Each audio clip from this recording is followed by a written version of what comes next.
Olá, que Deus nos abençoe. Iniciamos agora o programa Espiritismo em Ação. Estamos em um período de reflexão e estabelecimento de metas, pois inicia-se o ano de 2013. Nesse sentido, gostaríamos de conversar sobre uma necessidade imprescindível no processo de reforma íntima, que é aprender a amar. Em especial, no programa de hoje, iremos falar sobre o amor aos inimigos. Nosso convidado é o dirigente do Centro Espírita Grupo André Luiz, em Goiânia, o Sr. José Faleiro. Seja bem-vindo, Sr. José. Olá, irmãos e irmãs que nos assistem neste momento. Permita, possamos, junto aos bons espíritos e com a bênção de Jesus, adentrar aos vossos lares e que possamos deixar um recadinho de esperança e fé no coração de cada um. Sr. José, o que Jesus nos diz sobre a importância de amar? Em que consiste a lei de amor ensinada pelo Cristo? Ninguém ama só de sentir. O amor verdadeiro é vivido. O atestado de amor verdadeiro é lavrado nas atitudes de cada dia. Nós queremos com isso dizer que o amor é fruto das nossas experiências, das nossas vivências. Sem o contato, sem o relacionamento, a gente não aprende a gostar um do outro. Assim como também o mal, o ódio, a inimizade nasce do relacionamento. Então o homem é fruto das suas experiências. Nós fomos criados simples lá no início da nossa existência, nós agíamos instintivamente. E nessa ação de agir e reagir, nós fomos construindo elos entre nós, ligações. Após o instinto, chegamos à época da inteligência. E com a inteligência também aprendemos um pouco a agir, a interagir uns com os outros. No Evangelho, segundo o Espiritismo, o capítulo 11, o item 8, que trata sobre a lei de amor, o Evangelho fala bem claramente a este respeito. Nós fomos evoluindo em etapas. E este aprendizado vem sendo realizado. Nenhum relacionamento saudável, duradouro, ele acontece de uma hora para outra. Ele é fruto da convivência, do relacionamento. Então, amar é uma lei, é uma necessidade do ser humano. Sem o amor, não seremos capazes de sermos felizes. E amor, como nós dissemos no início, não é simplesmente um sentimento nato, natural. É fruto do exercício, da convivência. Então nós vamos aprendendo a amar ou nós vamos odiando com os nossos relacionamentos.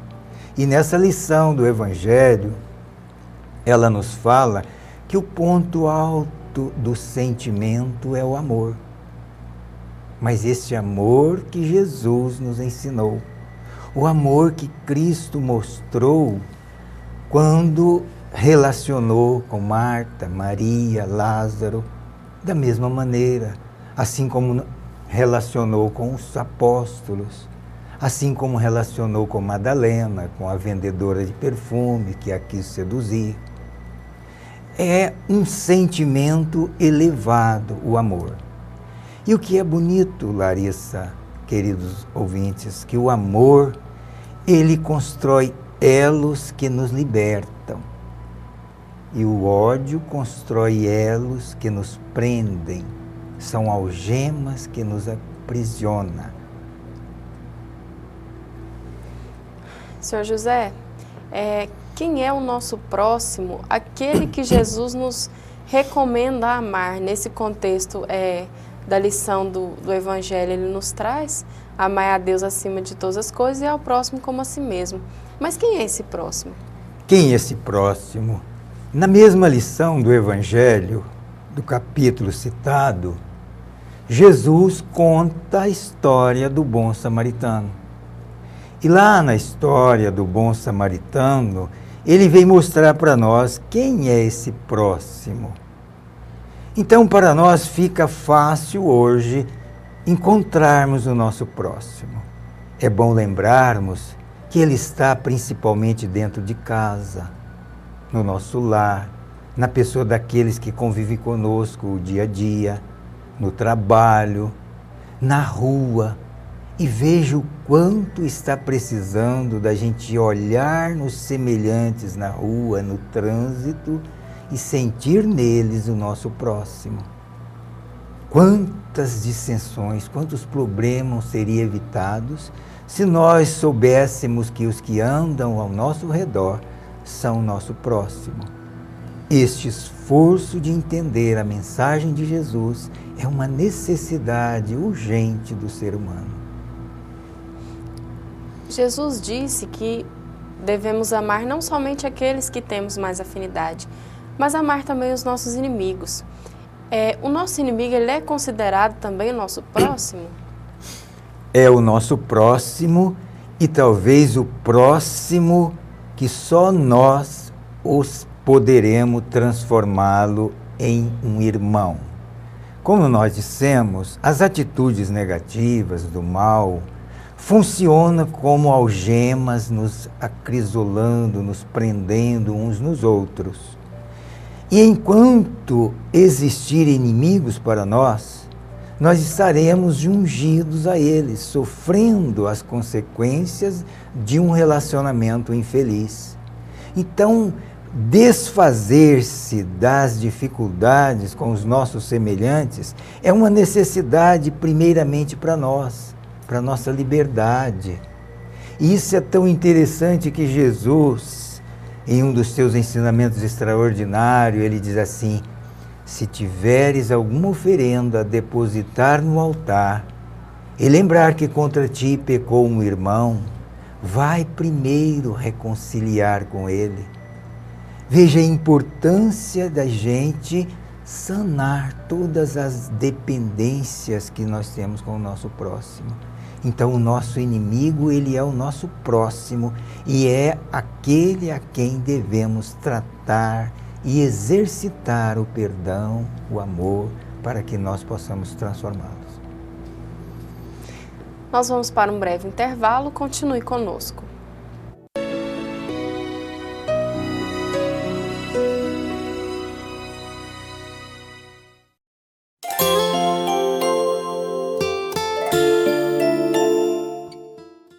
O Espiritismo vem trazer uma nova luz, mostrando que todos nós temos responsabilidade pelos nossos atos, inclusive justificando e esclarecendo que o momento das dores, do sofrimento, não estão vinculados obrigatoriamente à vida de hoje.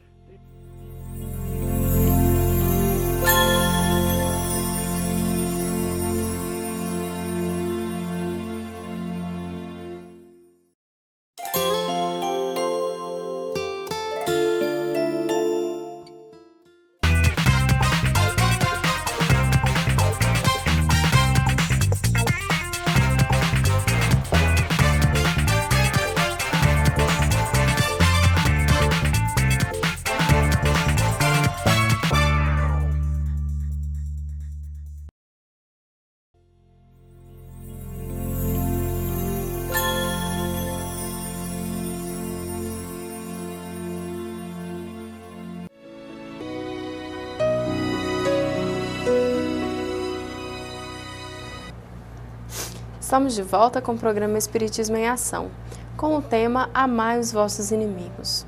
Senhor José, amar o inimigo é uma forma de caridade? Sim, além de ser uma forma de caridade para com o chamado inimigo, é acima de tudo uma caridade para conosco mesmo.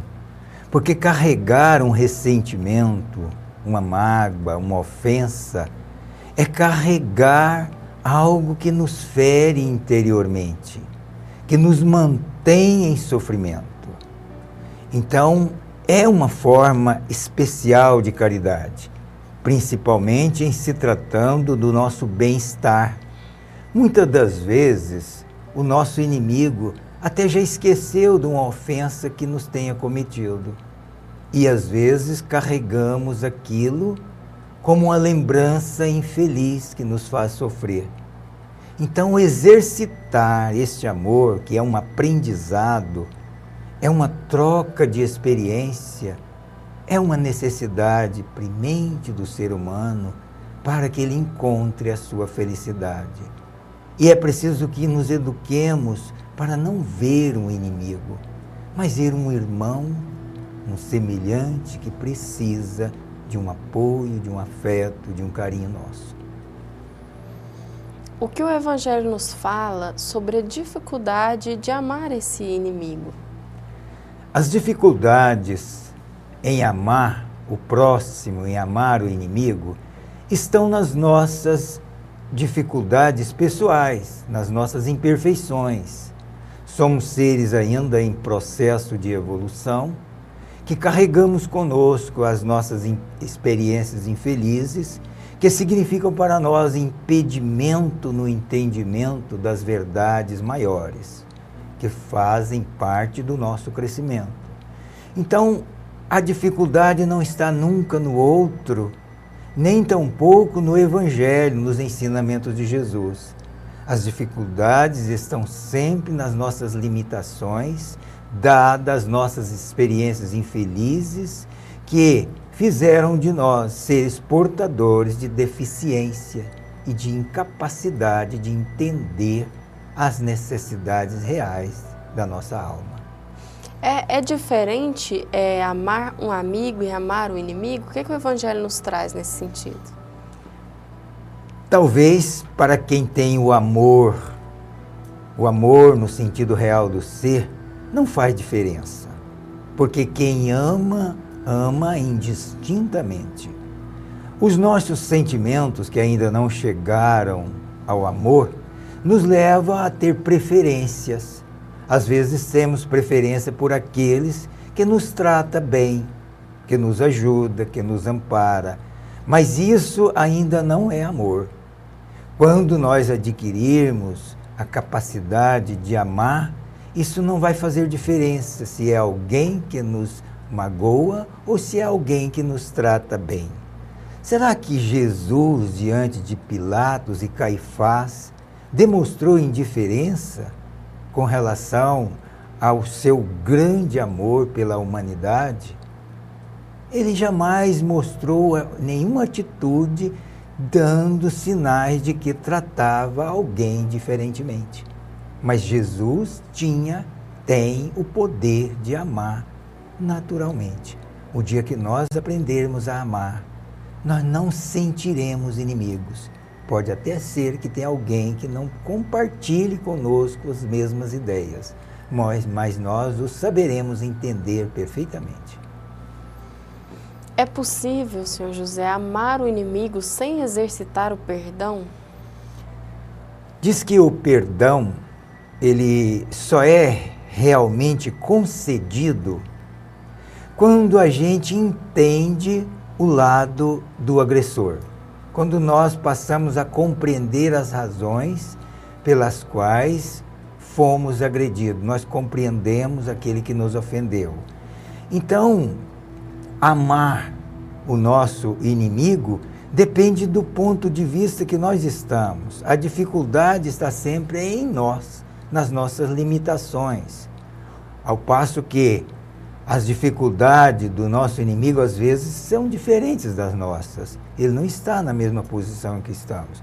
É tudo uma questão de aprendizado, de crescimento, de evolução, para que nós possamos compreender a lei de amor, a lei de caridade, a lei de humildade, para que possamos sobressair ante essas dificuldades normais que a vida nos oferece. E esse perdão, ele vai fazer bem para nós também, Sr. José? Conceder o perdão é nos libertar. Será que existe alguém que gosta de ser prisioneiro de alguma coisa, da vontade alheia? Acho que não tem ninguém que não almeja ser livre. E perdoar é conquistar a liberdade interior de consciência.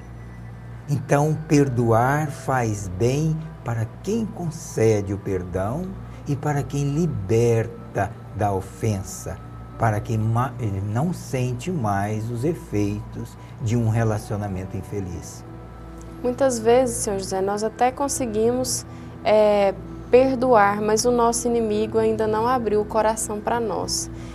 O que fazer diante dessa situação? Como adquirir essa paciência perante a reação do outro?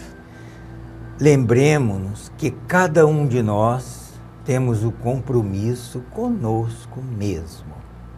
Ninguém é obrigado a modificar o outro, mas temos o dever de nos modificarmos para melhor. Nós temos que evoluir, nós temos que crescer enquanto seres criados por Deus.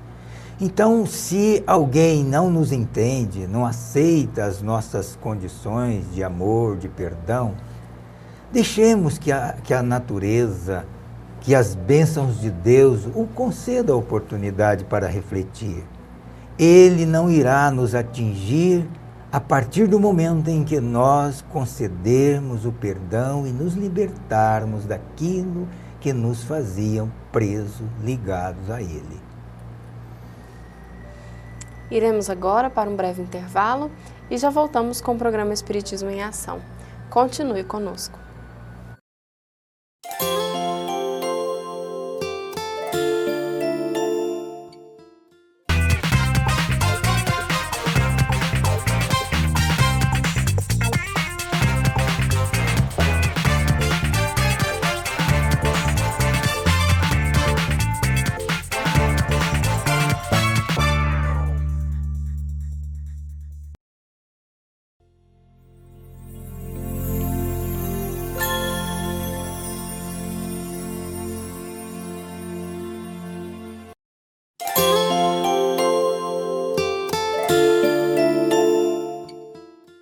O Espiritismo vem trazer uma nova luz, mostrando que todos nós temos responsabilidade pelos nossos atos, inclusive justificando e esclarecendo que o momento das dores, do sofrimento, não estão vinculados obrigatoriamente à vida de hoje.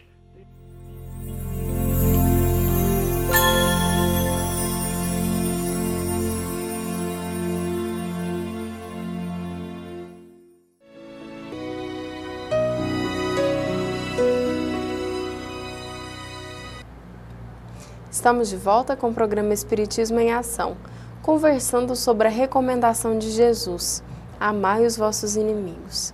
Senhor José, quais são as consequências da falta de perdão?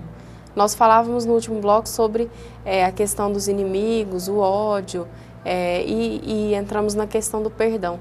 Quais as consequências desse acúmulo de mágoa, de rancor, desejo de vingança para nós? Isto vai trazer para nós, além de um mal-estar, vai nos reter na linha do progresso. Porque enquanto estivermos ligados por esses sentimentos, por essas atitudes que geram a necessidade de perdão, significa que nós estamos tendo atitudes e ações que fazem mal ao nosso semelhante. Isso significa atraso evolutivo, é postergar a oportunidade de sermos livres e felizes. Então, perdoar é uma necessidade de cada um para a sua evolução. Sem desfazer-nos de todos os elos que nos prendem uns aos outros de maneira ofensiva, nós não avançamos na linha do progresso. E todos nós sabemos, a doutrina espírita é rica nesses ensinamentos, para dizer que nós somos seres em evolução. Fomos criados simples e ignorantes, mas com o potencial de evoluirmos, crescermos e nos tornarmos espíritos puros, felizes. Mas para que isso aconteça, temos que fazer esse trabalho árduo, persistente, no sentido de desfazer de todas as mazelas que acumulamos em nós no decorrer das nossas existências passadas. Só exercitando o perdão, só exercitando a fraternidade, só se submetendo até a atitudes de humildade perante o nosso próximo, é que nós vamos resgatando essas qualidades morais que vai nos fazer sentirmos espíritos evoluídos. Então, não perdoar é ruim para a gente, é altamente prejudicial ao nosso progresso moral. É inclusive tóxico para o nosso corpo físico, né? Existem pesquisas que já estudaram isso. Recebemos outro dia um e-mail falando a respeito de você guardar consigo uma mágoa, um ressentimento. É como você carregar dentro de si, principalmente no coração, uma brasa que te queima permanentemente. Então, quando você mantém esse ressentimento em você, você está se adoecendo. Você está perdendo a oportunidade de ser feliz. Você está deixando de viver naturalmente a vida. Então, despir-se dessas mazelas é uma necessidade urgente nossa, de cada dia. Perdoar, meus irmãos, minhas irmãs, não é beneficiar quem nos fez o mal, mas é nos libertarmos dessas algemas que nos mantêm atrasados no caminho bendito da nossa felicidade. E no início de ano é momento de nós estabelecermos metas de melhoramento, né, Sr. José? Perfeitamente, Larissa. Convido os irmãos e irmãs que nos assistem a estabelecer um programa para si mesmo. É hora de revisar o que aconteceu no ano anterior. É ver o progresso que conseguiu realizar, principalmente no aspecto moral, espiritual. A doutrina espírita conclama todos os cristãos a fazer essa avaliação permanente, a estabelecer metas consigo mesmo, onde eu preciso melhorar, no que eu preciso modificar. Estabelece metas pequenas, aprende a ser agradável, aprende a ser afável, amoroso nas atitudes. Isto vai lhe dar forças para encetar maiores projetos e realizar avanços na sua evolução espiritual. Sem metas, sem programas, nós não vamos sair do lugar. E é preciso ter força de vontade, porque senão fica só no programa. É preciso exercitar em casa, no trabalho, na rua, na escola, onde estivermos, exercitemos. É preciso fazer isso com urgência. O mundo está mudando e nós precisamos mudar também para melhor. Sr. José, quais são os instrumentos que a doutrina espírita nos traz para melhorarmos o nosso comportamento e facilitar o processo de reforma íntima no exercício do amor? As casas espíritas oferecem estudos, cursos, tem sido dado nas casas espíritas cursos de reforma íntima, estudos aprofundados das atitudes humanas, buscando até na psicologia apoio para que a gente possa encontrar essa força para essa transformação. Além dos estudos, a prática. As casas espíritas, todas elas, fazem trabalho de assistência e não há nada melhor para mudar-nos interiormente do que interessarmos pelas necessidades alheias, pelas necessidades do nosso próximo. A prática do bem, a caridade com o nosso semelhante. A casa espírita oferece todo esse manancial de oportunidades para que a gente possa realmente realizar essa transformação, essa mudança, essa melhoria para o nosso bem-estar. O que nós podemos fazer, Sr. José, em termos práticos no dia a dia, para melhorarmos a convivência com aqueles que não nos querem bem? O senhor falou do exercício no lar, na rua, no trabalho. De quais instrumentos nós podemos nos utilizar no dia a dia para nos exercitarmos no amor? Um dos instrumentos é a oração. Aprenda a orar, aprenda a estabelecer um contato com Deus pessoalmente.